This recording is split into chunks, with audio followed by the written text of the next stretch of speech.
Hello my YouTube friends, आज हमें ये स्टोरी अब्दुल ने सेंड की है। 3 दोस्तों की कहानी। अगर आपको भी अपनी स्टोरी अपने दोस्तों को सुनानी है तो हमें लिखकर सेंड करें। सेंड करने के लिए हमने लिंक डिस्क्रिप्शन में दिया है।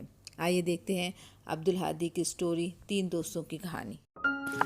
तोता, चूहा और खरगोश आपस में दोस्त थे। वो तीनों मिलजुल कर रहते थे। खरगोश सबके लिए खाना पकाता और घर को साफ रखता था। चूहा घर के लिए अनाज, राशन पानी, सब्जी तरकारी बाजार से लाता और तोता जंगल से कुछ लकड़ियां बाजार में जाकर बेच आता। इस तरह तीनों खूब मेहनत और मशक्कत करते और खुशी खुशी रहते। इनकी गहरी दोस्ती पड़ोस में रहने वाली लोमड़ी को एक आंख न भाती। मक्कार लोमड़ी ने एक दिन मौका पाकर तोते का हाल चाल दरियाफ्त किया।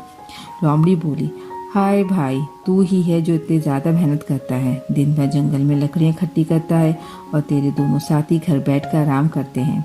तोते ने कहा, नहीं नहीं नहीं, वो दोनों भी खूब काम करते हैं। इतना सुनकर लोमड़ी अपने रास्ते चली गई। तोता लकड़ियाँ लेने जंगल चला गया। इसके दिन में ख्याल आया कि लोमड़ी सही कह रही है, काम काज तो मैं बहुत ज़्यादा करता हूँ। तोते ने शाम को घर लौटने के बाद चूहे और खरगोश से कहा कि रोज़ रोज़ लकड़ियाँ लाते लाते बहुत ज़्यादा थक गया हूँ, इसलिए हम आपस में काम बदल लेते हैं। मैं घर पर रहकर खाना बनाया करूँगा। चूहा और खरगोश ने जब ये अनोखी बात सुनी तो बहुत हैरान हो गया। पहले तो इन दोनों ने तोते को बनाने की कोशिश की, लेकिन जब वो न माना तो फिर चूहे ने कहा, चलो ठीक है, मैं जंगल से लकड़ियाँ ले आया करूँगा। दूसरे दिन चूहा लकड़ियाँ लेने जंगल चला गया। शाम हो गई लेकिन घर वापस नहीं आया। खरगोश को बहुत फिक्र हुई। उसने कहा, चलो तोते भाई, चूहे को जंगल में तलाश करते हैं।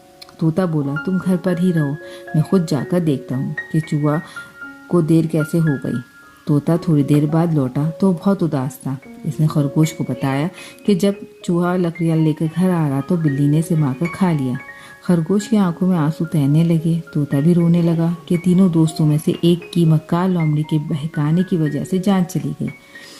सवेरे उठकर तोते ने खरगोश को लोमड़ी की सारी बातें बता दी और बताते बताते रोने लगा। रोते हुए माफ़ी मांगी और कहा कि अब हम दोनों मिलजुल कर रहेंगे, और ये वादा भी किया कि वो आइंदा कभी मक्कार लोमड़ी से बात नहीं करेगा।